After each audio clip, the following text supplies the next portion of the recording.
Hey guys, cocktails with Curt. Hey, what is going on? What's this? The backyard edition. This- What do you have for drinks tonight? Limited edition Ciroc Summer Watermelon. Watermelon. Yo. That was actually given to us the first batch by Mr. Hardy, Joseph Hardy. Yeah, thank you. Thank you, Joseph. If you're watching, we got to get some more.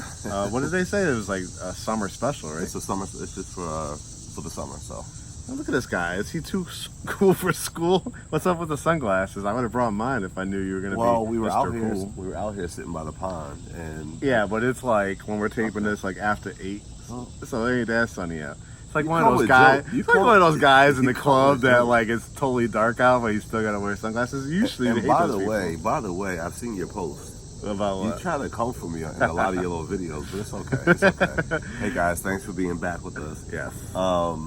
Lots going on. We have something big in the works. Stay tuned. A big really announcement. Really I'm big. excited. Really big. Let's just say when he asked or he thought I wasn't going to come back with a contract, I came back with a contract. So stay He tuned. definitely, yeah. We'll talk more about that.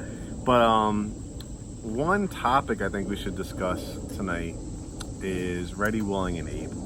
Wait, how are you going to want to discuss the topic on my show? What if I wanted to discuss ready, willing, and unable? Or is it ready, unwilling, and able?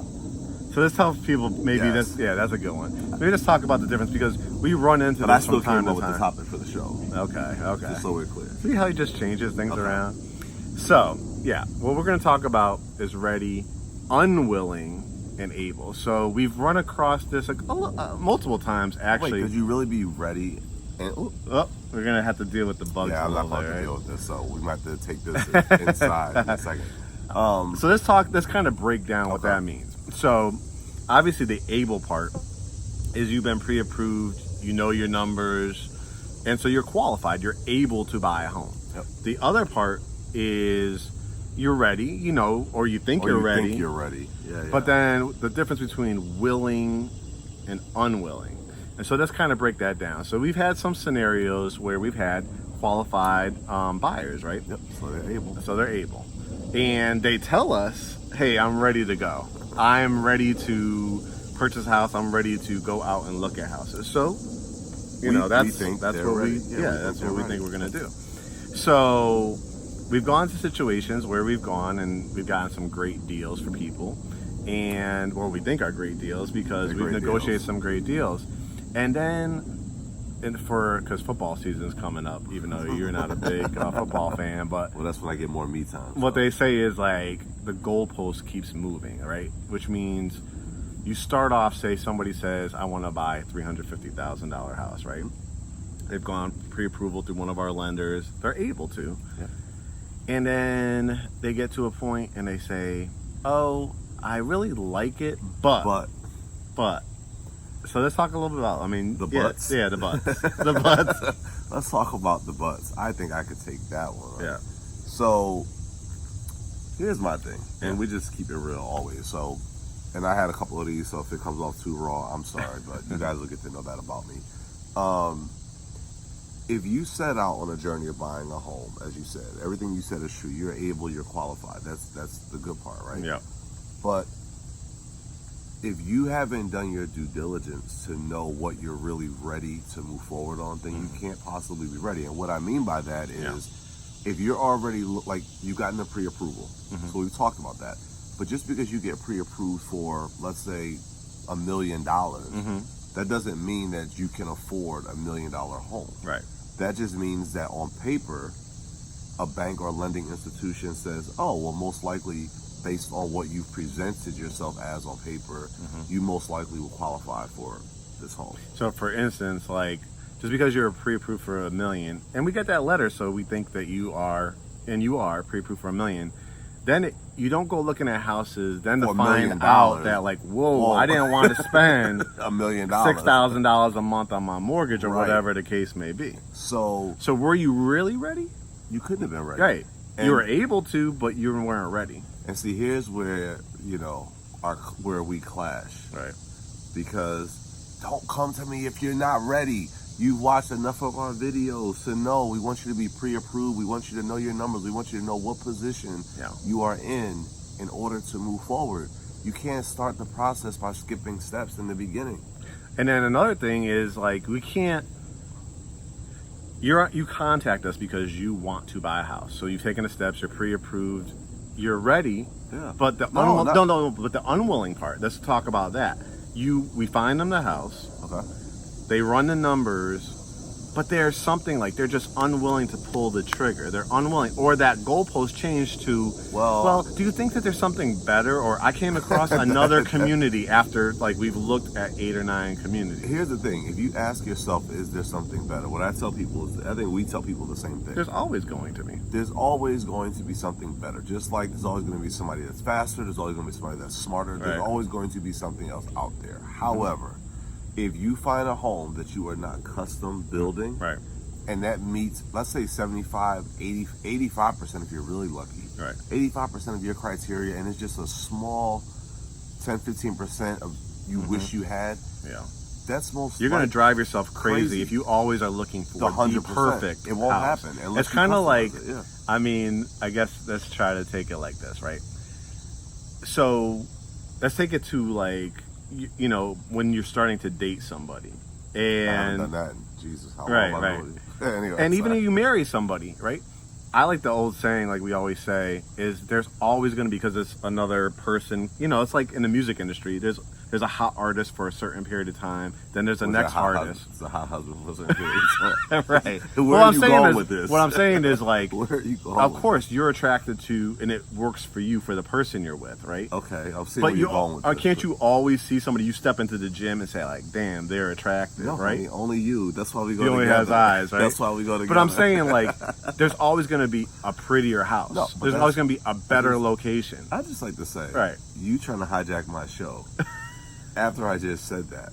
Didn't I just say that? Guys, put in the comments. You know, I'm trying to give an analogy of what the grass is always greener on the people other can side. Relate to out there. The grass is always greener on the other side. It's the same. Right. I don't know where you were going with Mr. Loveline over here, but let me take my show. Must have been the drink.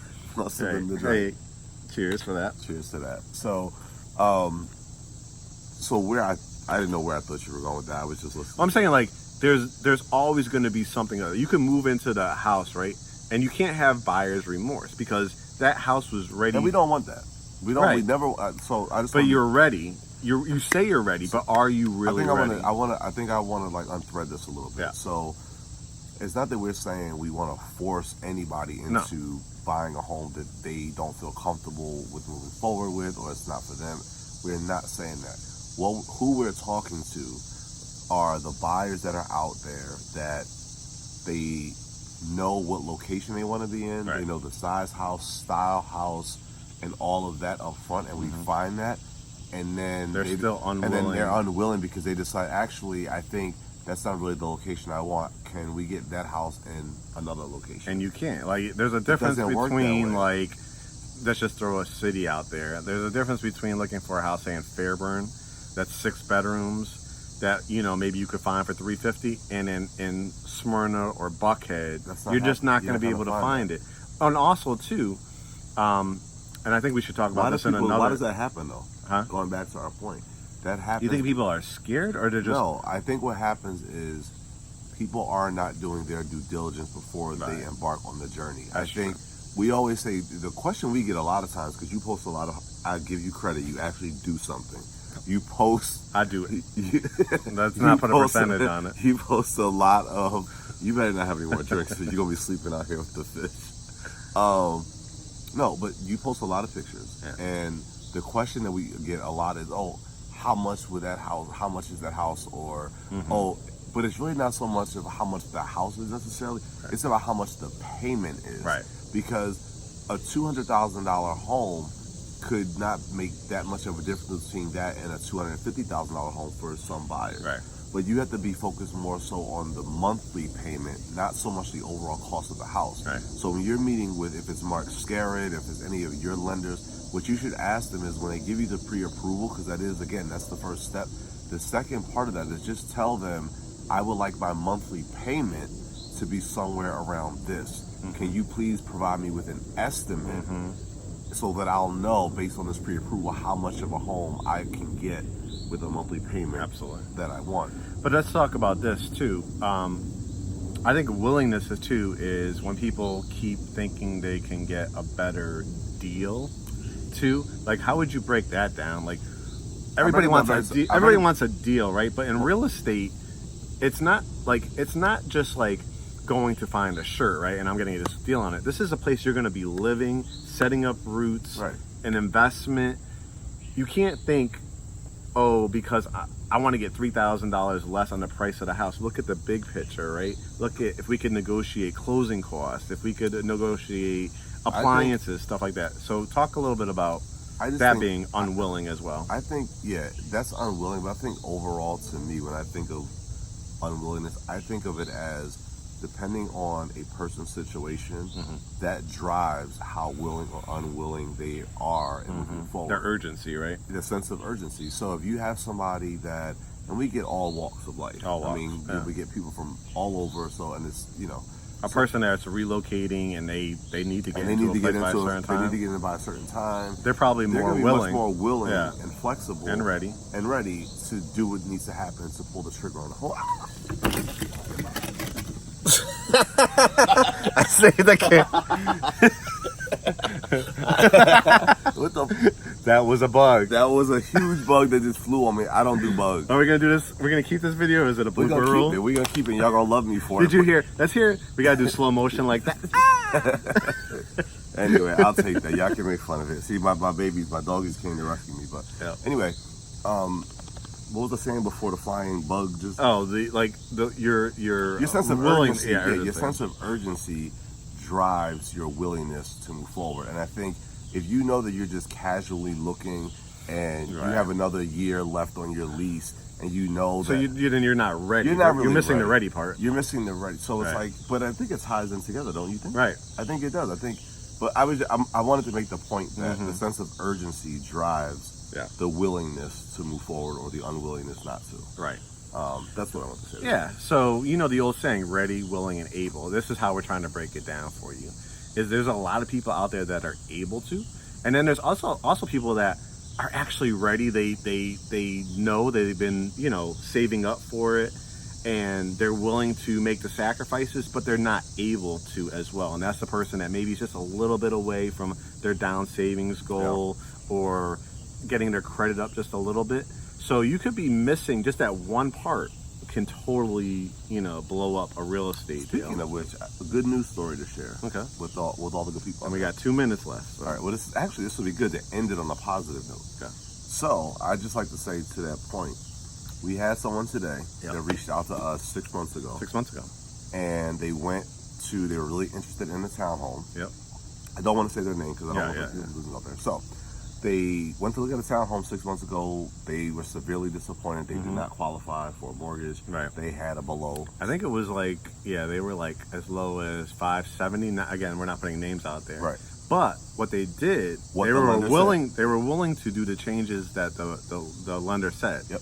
Because he said, I am ready. I know that in a couple months, my lease is up. I need to get, and then the lender said, do this, and this. And guess what, guys? His score went up 100 points. He got pre-approved for $50,000 more.